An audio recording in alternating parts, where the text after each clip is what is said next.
We ought to be haunted by the voices of the young dead soldiers. We are the ones who must give meaning to their deaths.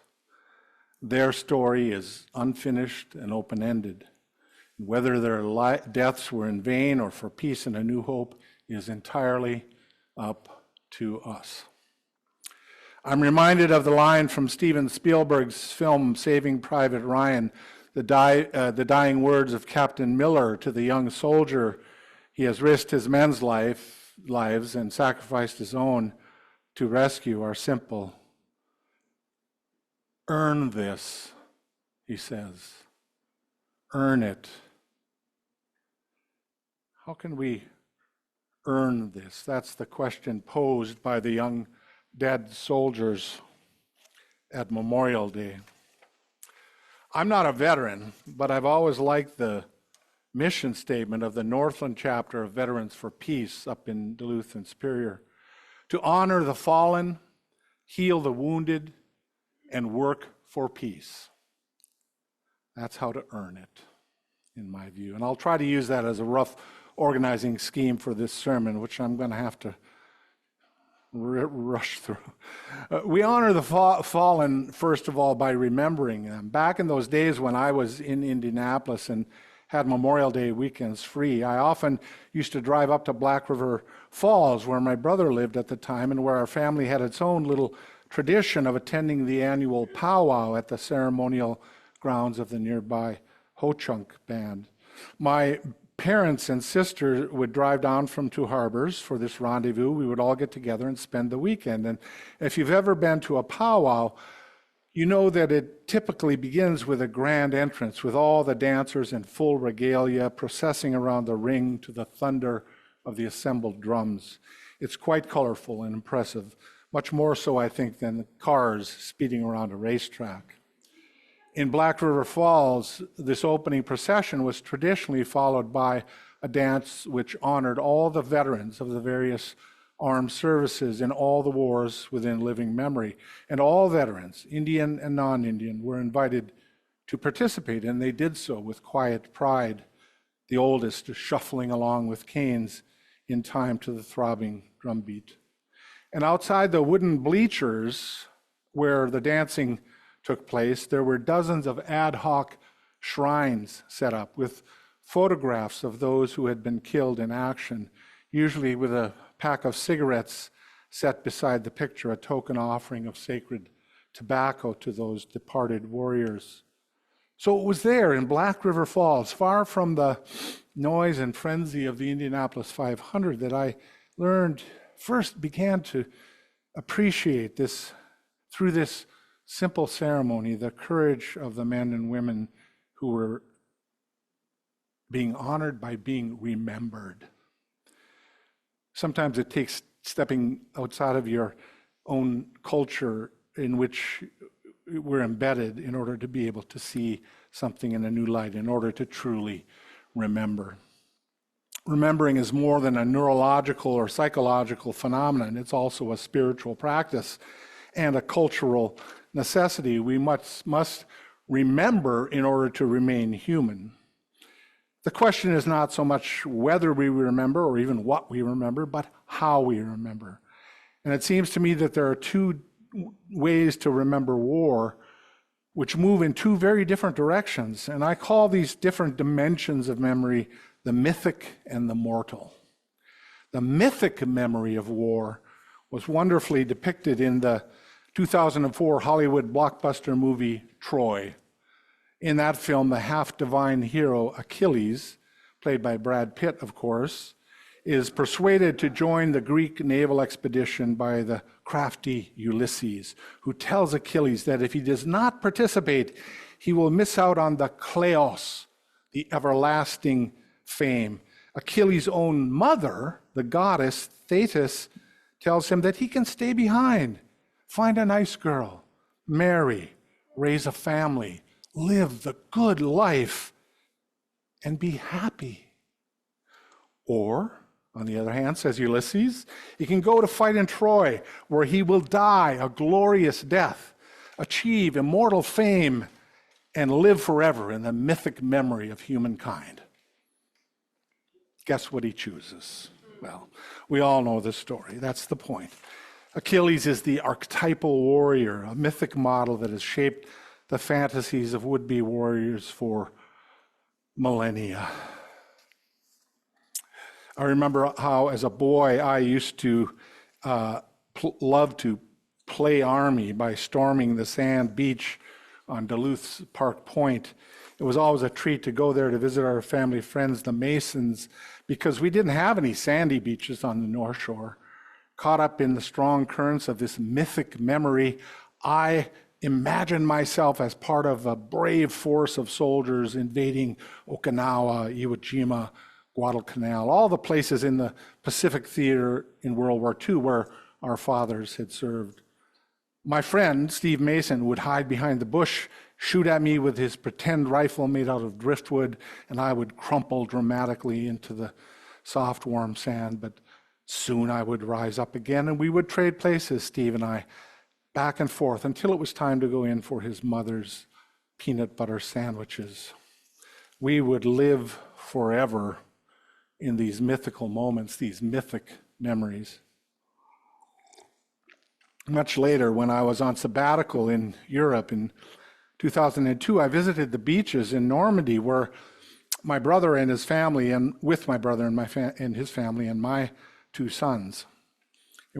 Normandy was a place charged through, saturated with mythic memory. And standing on the edge of a beautiful cemetery on the bluffs overlooking Omaha Beach, I watched as windsurfers frolicked with colorful sails on the waves below, and lovers walked hand in hand on the sands where 58 years earlier there had been a twisted, bloody mass of men and weapons. At the pockmarked promontory of Pointe d'Oc, I saw the hundreds and hundreds of craters where the Allied artillery shells had landed in advance of the invasion. Watching my sons and nephews explore the bunkers, I remembered those long summer afternoons with Steve Mason on Park Point. And as I felt the juxtaposition of mythic and mortal truth, I wept. Mythic memory generalizes, abstracts, and universalizes all necessary and important and inevitable capacities of human knowledge. But in that process, mythic memories all too often mystify and obscure and even repress the details, the specific individuality of a single human life. In its abstraction, its very universality, mythic memory runs the risk of forgetting the actual existing historical individual. So mythical memories need to be confronted and challenged and complemented by what I call mortal memory, by the true stories of those who, unlike Achilles, will not become immortal. Each individual human being does matter, and telling and honoring those stories is itself a kind of battle, a battle of memory against forgetfulness. In The Things They Carried is now a classic collection of short stories from the Vietnam War. Tim O'Brien succeeded in getting at this mortal memory of war by simply describing the context, the contents of each individual soldier's backpack, the things they carried, and this exhaustive, precise description of what was in each man, in his case, each man's backpack, was a way of focusing on that uniqueness of each individual soldier, his mortal reality in the context of these mythic forces. So each individual human being does matter, and telling and honoring their stories is a battle. And that's why the stark and simple list of names engraved on the polished stone wall of the Vietnam Veterans Memorial is so powerful. The mortal memory of each man and woman is recorded there, not the mythic story. The French philosopher Paul Ricoeur makes a distinction that I think is relevant here and may be helpful. The distinction he makes is between a memorial and a monument. A monument, Ricoeur says, has a certain solid, objective, monolithic quality. It says one thing. It is not susceptible to multiple interpretation. A memorial, on the other hand, takes the form of an interpretive story, which opens up multiple possibilities of understanding. A monument freezes interpretation. A memorial thaws. A monument puts an end to active remembering. Memorials continually reopen the story. Not in the sense of scratching at old wounds that would heal if you simply left them alone, but of looking at it from a new perspective. So telling the truth about war reminds us that our mythic memories and our mortal memories are always tangled up together. So the second dimension of the mission that I mentioned earlier is healing the wounded. I was thinking about the song that we'll be singing at the end of this service, "Gonna Lay Down My Sword and Shield." And it struck me that it is written from the perspective of a warrior returning home from battle, laying down the instruments of war in a gesture of relief and hope, perhaps mixed with feelings of horror and shame. I imagine them standing there on the banks of the river, which serves as a kind of sacred threshold, a boundary that they must cross before returning to civilian life. It's pretty audacious for those of us who are non-combatants to use that language in the song. What sword and shield have I wielded that I'm now to lay down? Many indigenous tribal societies, and I would count the ancient Israelites among them, developed rituals of purification and restoration that were required before those who had been polluted by the violence and bloodshed of warfare would be allowed to return to their communities. In the United States, we are only beginning to recover this lost wisdom in response to the number of veterans presenting with symptoms of PTSD as they try to reintegrate into society. In his book, Achilles in Vietnam, Combat Trauma and the Undoing of Character, Jonathan Shea describes how when he was working with, in his case, Vietnam veterans mostly, and they almost accidentally, he shared with them some passages from the Iliad, the ancient Greek classic of war. And these men who were, for the most part, checked out beforehand, resonated so strongly with this material that he began to use it in his therapeutic process. And later he wrote a book called Odysseus in America, Combat Trauma and the Trials of Homecoming. So the idea is that these veterans resonated with, related to, identified with the struggles that were recounted in these ancient mythic memories. But as I say, we're just learning to do this. I remember years ago listening to a lecture by George Tinker, a Native American professor at the Iliff School of Theology in Denver. In it, he described the ritual process that his Osage ancestors underwent as they returned from a battle campaign or a season of warfare with neighboring tribes. Apparently, the Osage had a reputation for being particularly fierce and formidable warriors. And as they approached their home village, they were required by their tradition and by their elders to set up a series of temporary encampments where they had to pass through a sequence of ceremonial purifications, a process that required set rituals such as sweat lodges, sacred dance, and chanting and drumming.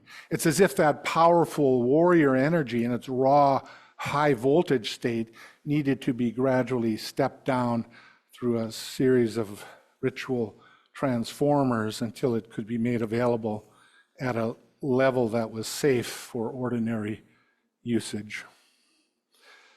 We do a terrible job of reintegrating our soldiers returning from war into civil society. The statistics are appalling. Since 2001, these are the latest figures I have, 4 times as many active duty soldiers have died as a result of suicide as were killed in combat during that same period. One of those statistics was Matthew Mark Melanson. a close friend of my younger son, Nathaniel, who gave me permission to share the poem he wrote in response to Matt's suicide. It's called Three Volleys. Weighed down by weariness, I stand outside Nelson's funeral home, waiting with others, everyone here to see you one last time. We make our way inside eventually and are bombarded by remembrances. I take a bracelet, a card with your picture, and a deep breath as I amble into the next room. Your casket is cloaked in a flag, a stoic soldier on either side wearing stony expressions. You used to do this too, but had to stop. You couldn't escape showing your own emotion. Asleep in the casket in full uniform, a face half your own is dreaming. Step after tentative step toward the bench, Brian in front of me, composure behind. I tremble and struggle to see through the tears. At your side, for one of a handful of times in my life, I kneel and pray. Please, if you're up there or out there, please, God or the universe, let him be okay. Please do your thing. Please bring him peace. The crowd waits, watching the hearse and the heartbreak and the heavy hand of hard times reflected on all the harder faces of soldiers, some young, some lucky, all at attention, all with glistening medals and cheeks. Three unfortunate souls, 3 bullets apiece, sound off in your honor, forgetting somehow that you needed only one, fired from beneath your chin toward heaven, a train of thought you chased down to punctuate your final night. I plant a flower where your youngest brother planted his lips moments before, after he saluted you, before he retreated, disappearing to somewhere deep inside himself. I lift my gaze, suddenly and acutely aware of everything, and try my best to take it all in. The final heading is working for peace. And all I have time to say here is that peace is something that must be actively constructed and continuously maintained. Peace is not simply the natural state of things, the way human beings would behave with one another if only society hadn't imposed rules on them. That seems to me to be a naively romantic vision which ignores the long history of violence and the deep and persistent tendencies within human nature. As Martin Luther King put it, peace is not the absence of tension, but the presence of justice. And justice, as right relations, requires hard work. Those who would work for peace have a lot to learn from those who have actually been to war. With all due respect to the prophet Isaiah, and bearing in mind the song we'll be singing at the end, I think we do need to study war. Not in the sense of making active preparation for armed conflict, but of understanding more deeply the fundamental values of the warrior: courage, discipline, sacrifice, loyalty to one's comrades, commitment to a cause greater than one's self-interest. Those are all core values of what we might call the warrior ethos. And these are things that those of us who would work for peace need to recognize in our soldiers and in ourselves, and to recognize and honor those qualities, because they will be needed. They are needed for the work of making peace. Sharon Welch, a Unitarian Universalist theologian who taught at the Meadville Lombard Theological School in Chicago, used to assign the United States Army Counterinsurgency Field Manual as a required reading for ministerial students in her ethics class, along with Martin Luther King and Gandhi and others. The idea was that one had to enter into the mindset as well as the heart and soul of the warrior if there was to be any genuine understanding and any true hope of transformation toward peace. I'll close with there's much more that I have written here, but I will close with these words by William Ury, the director of the Global Negotiation Project at Harvard University. He says that ironically, in the end, war may have served as a great training ground for peace.